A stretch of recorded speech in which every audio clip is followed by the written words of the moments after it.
감동의 기도를 통하여 큰 은혜를 받았습니다. 또한 우리 호산나 찬양대의 신령한 은혜의 찬양을 통하여 또 은혜를 받았습니다. 이 시간도 말씀 통하여 은혜 받고 언제나 어디서나 주 예수님 믿습니다. 믿음으로 고백하며 가는 곳마다 승리하는 성도들이 되시기를 바랍니다. 제가 아는 어느 목사님이 사법시험을 여러 번 응시하셨습니다. 그런데 결국은 포기하고 신학교에 입학하고 졸업하여 지금 목회를 하고 계십니다. 이 목사님과 대화를 하는 가운데 이런 말씀을 들었습니다. 사법시험이 어려운 것은 많은 내용을 알아야 되는 것도 어려운 것이지만은 더욱 어려운 것은 이 많은 내용을 하나로 집약하는 것이 어렵다는 것입니다. 하나로 파지하는 것이 어렵다는 말씀이었습니다. 저도 이 말씀에 공감을 하였습니다. 어떤 내용을 하나로 집약하는 것은 쉬운 일이 아닙니다. 이런 면에서 볼 때 사도 바울은 천재적인 분입니다. 정말 하나님의 영감을 받아 성경을 기록한 분이라고 할 수 있습니다. 오늘 말씀에서 바울은 복음의 내용을 한마디로 집약하고 있기 때문입니다. 복음은 다른 것이 아니고 로마서 1장 2절에서 4절입니다. 복음은 하나님이 선지자들을 통하여 그 아들에 관하여 성경에 미리 약속하신 것이라. 이 아들로 말하면 육신으로는 다윗의 혈통에서 나셨고 성결의 영으로는 죽은 가운데서 부활하여 능력으로 하나님의 아들로 선포되셨으니 곧 우리 주 예수 그리스도시니라. 이것이 복음입니다. 바울은 이 복음을 약속과 성취로 전하고 말하고 있습니다. 특별히 복음은 하나님이 아들에 관해 약속한 약속입니다. 그리고 그것은 또 성취입니다. 하나님은 드디어 약속대로 아들을 보내셨습니다. 아들이 다윗의 혈통에서 나게 하셨습니다. 십자가에 못 박혀 죽게 하셨습니다. 그리고 죽은 가운데서 다시 부활하게 하셨습니다. 이렇게 하여 약속이 성취된 것이 복음입니다. 그런데 바울은 이 복음의 말씀을 딱 한마디로 요약하고 있습니다. 그것이 바로 로마서 1장 1절입니다. 예수 그리스도의 종 바울은 사도로 부르심을 받아 하나님의 복음을 위하여 택정함을 입었으니, 자 보십시오. 바울은 하나님의 복음, 이 한마디로 이 복음 전체 내용을 요약하고 있습니다. 그렇습니다. 이 복음은 바로 하나님의 복음입니다. 이렇게 바울이 복음을 하나님의 복음이라고 하는 것은 데살로니가 전서에서도 나옵니다. 우리가 하나님을 힘입어 많은 싸움 중에 하나님의 복음을 너희에게 전하였으니 하나님의 복음이라고 말씀하고 있습니다. 이렇게 바울이 복음을 하나님의 복음이라고 하는 것은 복음에 대한 바울의 중심적인 정의입니다. 바울의 핵심적인 정의입니다. 물론 신약 성경에는 복음에 대한 여러 가지 정의가 있습니다. 복음은 평화의 복음이라고도 합니다. 어느 곳에서는 천국 복음이라고도 합니다. 어느 곳에서는 구원의 복음이라고도 합니다. 이런 많은 복음에 대한 정의가 있지만은 이러한 정의보다도 바울은 하나님의 복음이라고 하여 복음의 핵심을 우리에게 잘 나타내고 있습니다. 바울이 복음을 하나님의 복음이라는 것은 첫 번째, 복음은 하나님이 행하신 것이라는 뜻입니다. 두 번째, 그러므로 복음은 절대적인 우월성을 가지고 있다는 거예요. 절대적인 가치를 가지고 있다는 것입니다. 자, 먼저 복음은 하나님의 복음으로서 복음은 하나님이 행하신 것입니다. 복음은 하나님이 행하신 것입니다. 하나님이 사람들의 구원에 대해서 행하신 것입니다. 그렇기 때문에 복음은 하나님의 복음입니다. 그래서 바울은 이 복음을 하나님의 복음이라고 하는 것입니다. 먼저 이 복음은 사람이 만든 어떤 이론이 아닙니다. 사람이 어떤 문제들을 깊이 연구하고 묵상하고 탐구해서 얻은 하나의 이론이 아닙니다. 또 복음은 여러 사람들이 모여 함께 토론하고 대화를 해서 얻어 만들어진 이론이 아닙니다. 마치 세상의 과학자들이 연구실에서 연구하고 노력하고 탐구하여 자기 나름으로 이론을 만들어내는 이론이 아닙니다. 또 복음은 철학자들이 사고하고 명상하여 자기들의 철학 학파가 내세우는 것 같이 내세운 이론이 아닙니다. 또 복음은 세상의 종교인들이 모여서 자기들의 교단의 교리를 만든 것과 같은 그런 이론도 아닙니다. 바울은 복음을 말할 때 자신의 이론을 제시하지 않습니다. 또한 복음은 어떤 행위도 아닙니다. 어떤 사람이 행하는 행동도 아닙니다. 사람은 마땅히 어떤 규범을 따라 행해야 된다 하는 사람들이 있습니다. 그래서 그런 규범들, 양심을 따라 행하고 도덕을 따라 행하고 법을 따라 행하고 선을 따라 행해야 된다는 이런 규범을 따라 행동해서 나오는 그런 행동도 아닙니다. 또 어떤 사람들 아예 사람은 어떤 규범에 속박될 필요도 없이 자유롭게 살아야 된다 하는 사람들이 있습니다. 그래서 자유롭게 행동하는 사람들이 있는데 그러한 행동도 아닙니다. 또한 사람들은 사람이 살 때, 사람이 행동할 때 사람답게 행동해야 된다고 하는 그런 행동도 아닙니다.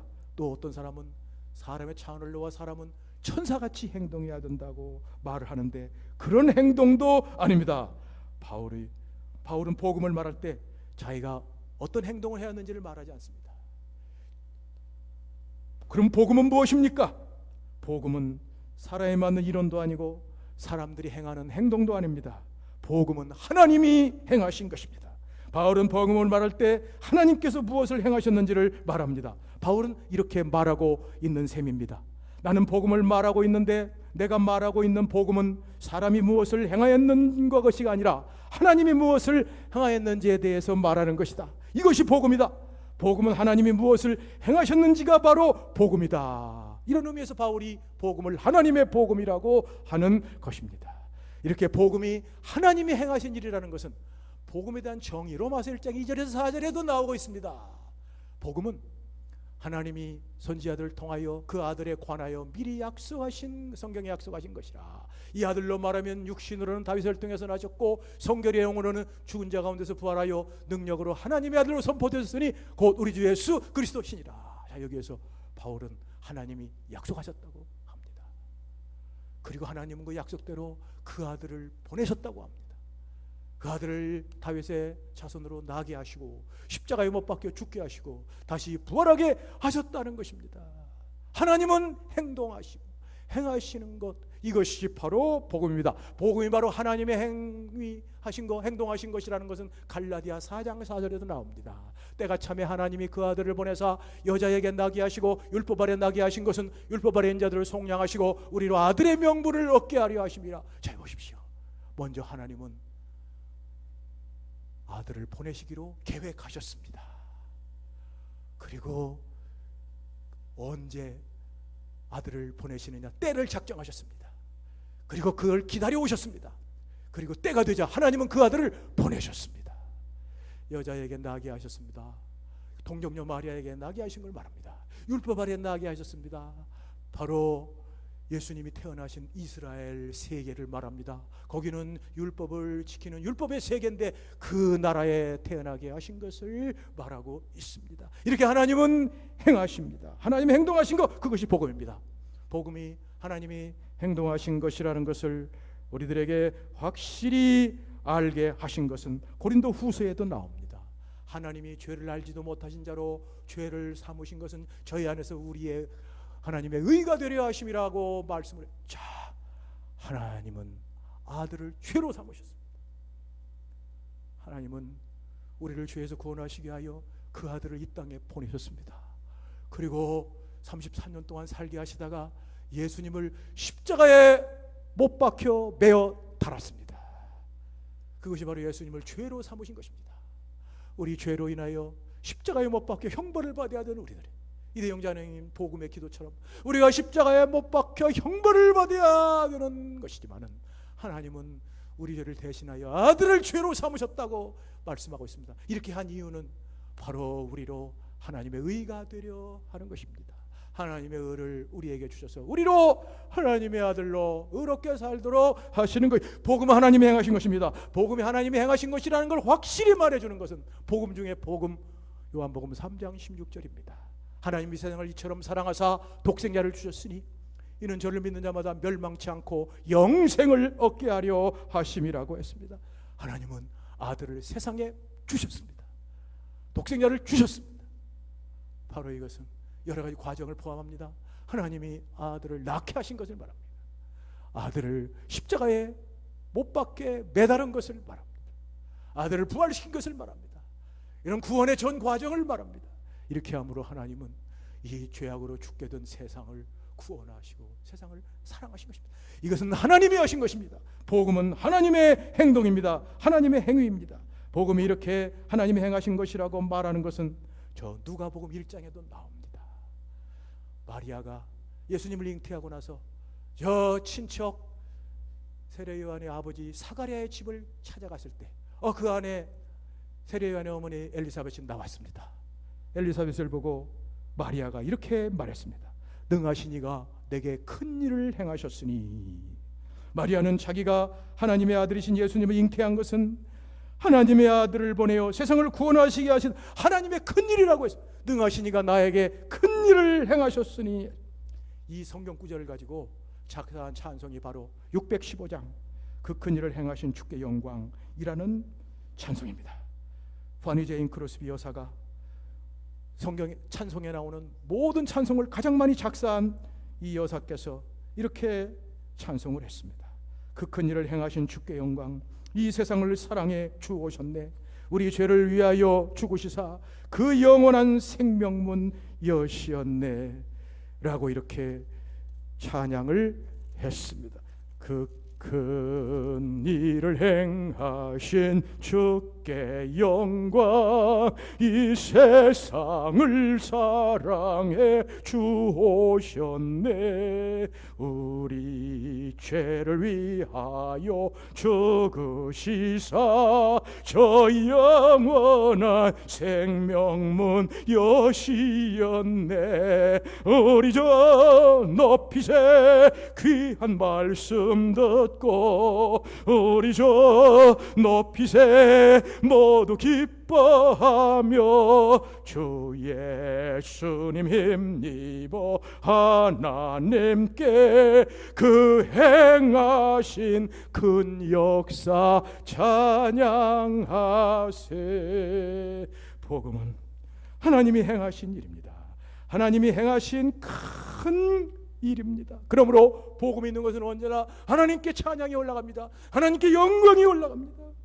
그 큰 일을 행하신 하나님께, 위대한 하나님께 최고의 영광을 올려드리는 것이 복음이에요. 왜?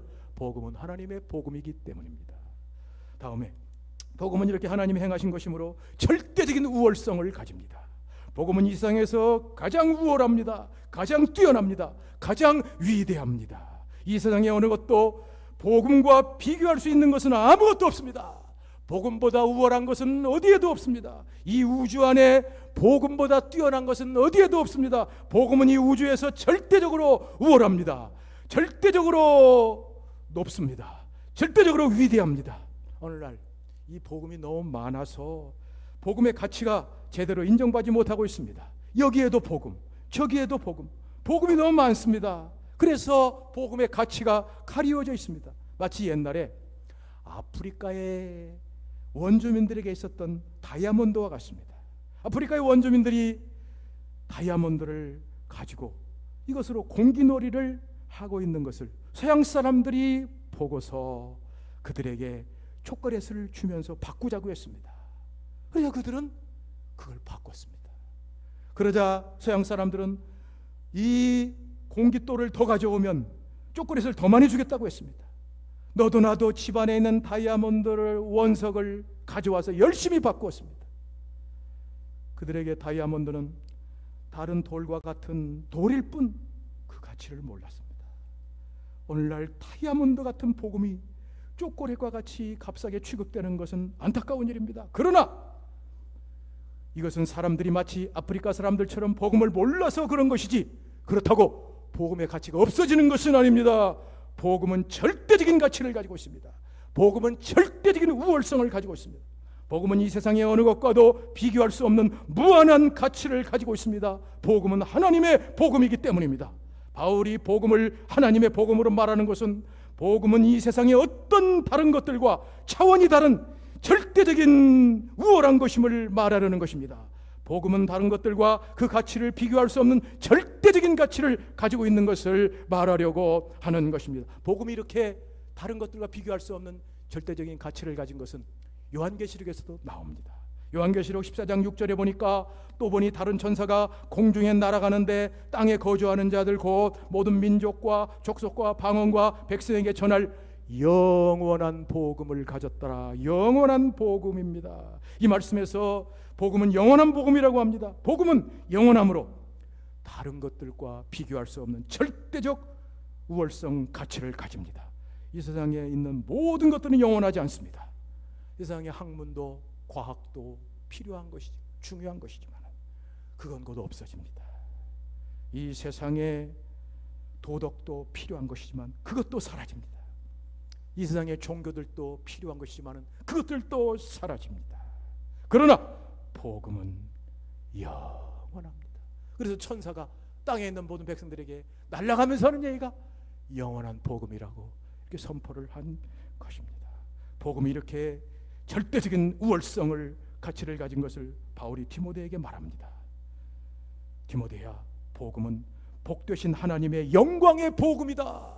복되신 하나님의 영광의 복음이라고 말합니다. 이것은 복되신 하나님의 영광이 드러난 복음이라는 것입니다. 바울은 여기에 도면에서 이 말씀을 율법과 비교하여서 설명하고 있습니다. 특별히 이 디모데전서 1장에서 바울은 말하기를 율법은 옳은 사람을 위하여 세운 것이 아니고 오직 불법한 사람과 모든 부모를 비방하며 음란하며 살인하며 도둑질하며 나쁜 짓을 하는 모든 사람을 위하여 세운 것이라고 합니다.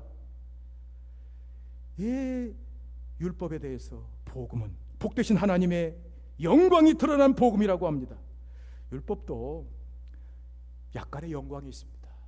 이렇게 불법한 악한 죄인들을 억제하여 죄를 짓지 못하게 하는 하나님의 영광이 있습니다. 그러나 복음은 이러한 죄인들을 하나님이 그 아들의 피를 흘려 구원하여 거룩한 백성이 되어 이 율법을 행하게 하는 놀라운 능력입니다. 복되신 하나님의 영광의 복음이라고 합니다. 율법과 복음을 비교하여 이 복음의 절대적 가치를 말하는 것이 고린도후서 4장입니다. 돌에 써서 새긴 죽게 하는 율법 조문의 직분도 영광이 있어 이스라엘 사람들은 모세의 얼굴에 없어질 영광 때문에도 그 얼굴을 주목하지 못하였거든. 하물며 영의 직분은 더욱 영광이 있지 않겠느냐. 정주의 직분도 영광이 있은즉 의의 직분은 영광이 더욱 넘치리라. 바울은 율법도 영광이 있기는 있다고 하였습니다. 율법의 영광은 무슨 영광입니까? 정죄의 영광. 죄 지은 사람을 죄인이라고 하는 정죄입니다. 그리고 너는 죄인이기 때문에 그 값을 반드시 치를 것이라고 정죄하는 정죄의 영광입니다. 이렇게 정죄하는 것도 죄를 적게 하기 때문에 하나님의 영광을 나타내기는 합니다. 그러나 복음은 거기에 비할 거 없습니다. 복음은 이 죄를 해결합니다. 그리고 죄인으로 죄를 사함받고 의를 얻게 하여 의인이 되게 하여 영원한 구원을 받기에, 그러므로 얼마나 큰 하나님의 영광이 나타나는 것입니까? 그러므로 바울은 율법의 영광은 시내산에서 십계명을 가지고 온 모세 얼굴에 빛나는 사람의 영광이라고 합니다. 이게 무슨 말씀이냐? 모세가 시내산에서 하나님께 십계명 둘판을 두 개를 갖고 있을 때 하나님을 보고 왔습니다. 하나님을 왔기 때문에 모세 얼굴에 광채가 났어요. 빛이 났습니다. 사람들이 모세를 볼 때 무서워서 못 봤어요. 여보 모세님 제발 수건을 가지고 얼굴을 가리십시오. 타월 가지고 가리십시오. 그래서 모세가 수건으로 가렸습니다. 율법의 영광이 이것입니다. 사람의 영광입니다. 모세의 얼굴에 있는 영광, 사람의 영광입니다. 그러나 복음은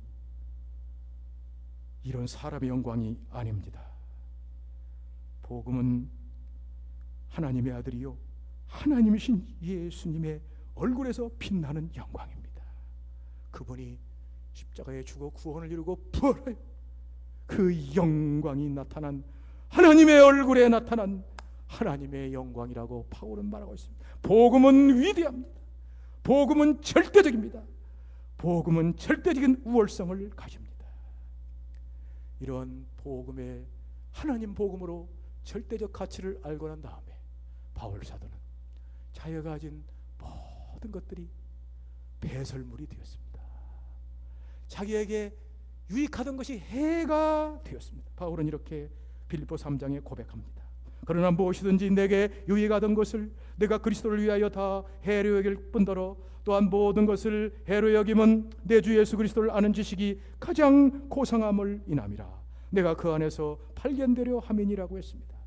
바울은 복음을 만나고 나서 모든 것을 포기했습니다. 자기의 모든 소유를 포기했습니다. 세상의 지식 포기했습니다. 랍비로서의, 유대교 랍비로서의 지위와 안정을 포기했습니다. 또 사내들인 공회의 의원직을 포기했습니다. 로마의 시민권으로서 시민으로 갖는 자유와 권리를 주 예수를 소유하기 위하여 포기했습니다. 주 예수를 아는 것이 자기의 전 재산이나 세상의 어떤 것보다도 귀한 것임을 알고 언제나 예수 그리스도를 아는 지식이 고상함을 말했습니다. 예수님의 지식에 비하면 세상의 모든 것들은 다 해가 되고 배설물이 된다고 말하고 있습니다. 왜? 복음에 비교하면은, 복음은 절대적 월성을 하니까 내가 말하는 수학 공식으로 보면은 무한대에 비교하면 딴 것이 뭐가 돼요? 제로, 0, 없는 것이 돼. 무한대, 수학적으로 무한대분의 1000만은 얼마입니까? 0. 우리 어머니가 아들 경이 뭐요? 경. 난 도저히 모르겠어. 경이 뭐요? 어머니, 조가 10,000개면 경입니다. 머릿속에 안 들어가. 그 경이 있으면 얼마일까요? 무한대분의 경은 얼마일까요?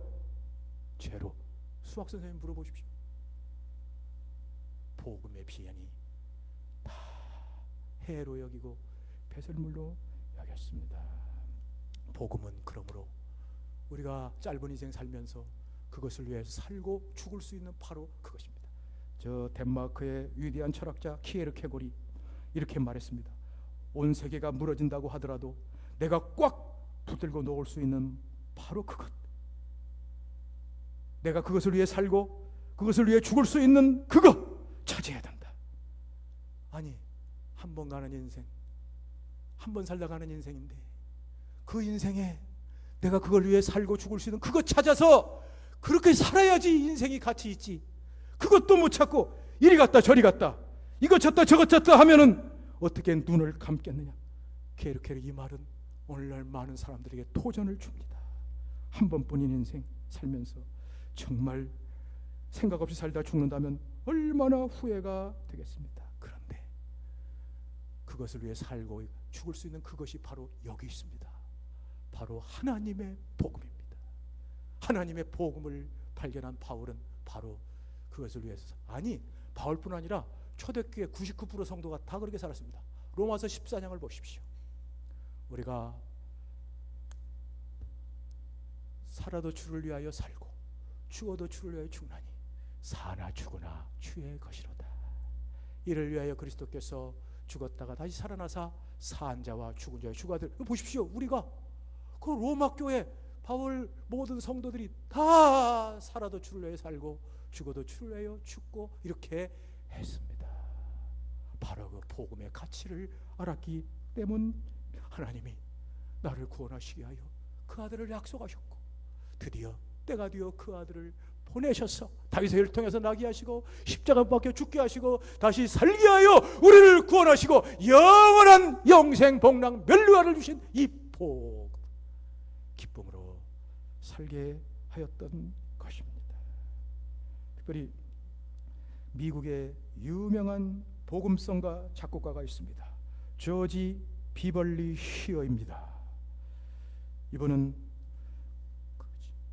어느 목사님 사모님이 작사한 그 곡을 1928년에 그 작사한 시를 곡으로 작곡해서 찬송을 만들었습니다.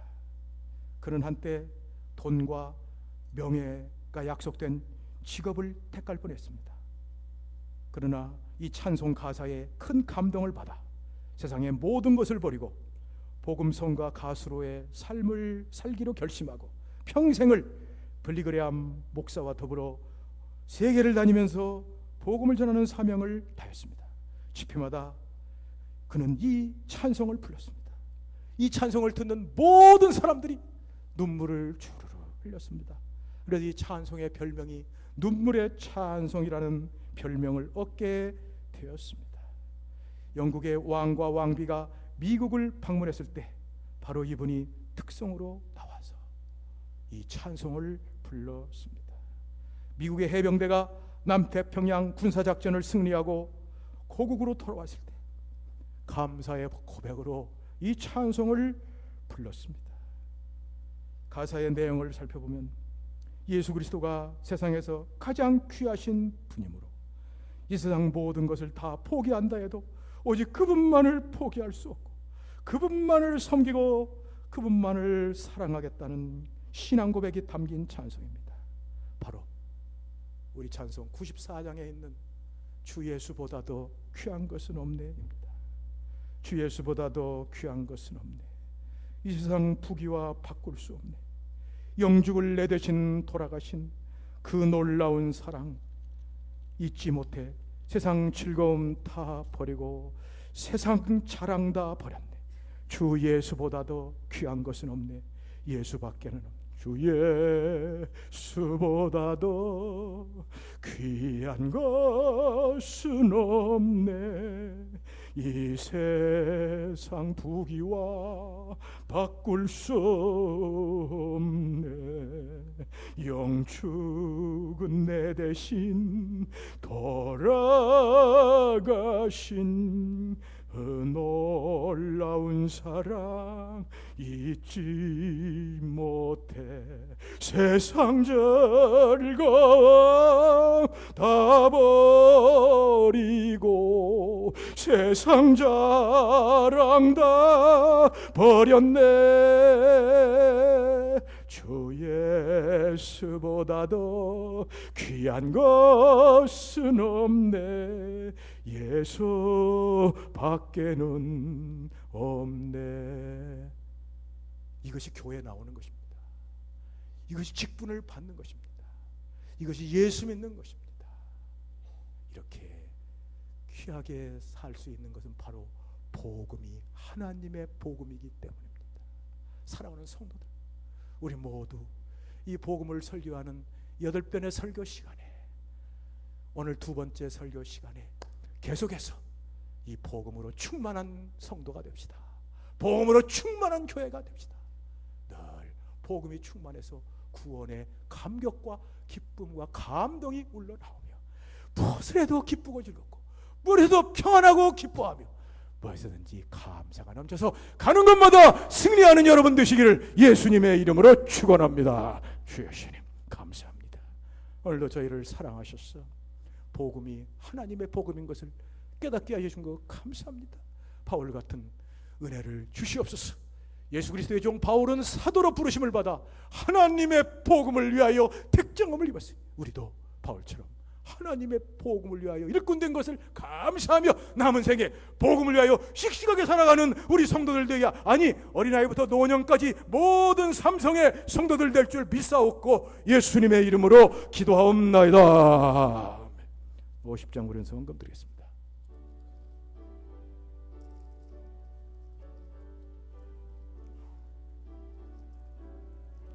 내게 있는 모든 것 아낌없이 드리네.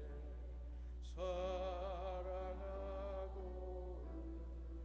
하여 주만 따라 살리라. 주께 드리네. 주께 드리네. 사랑하는 우주 앞 모두 드리네.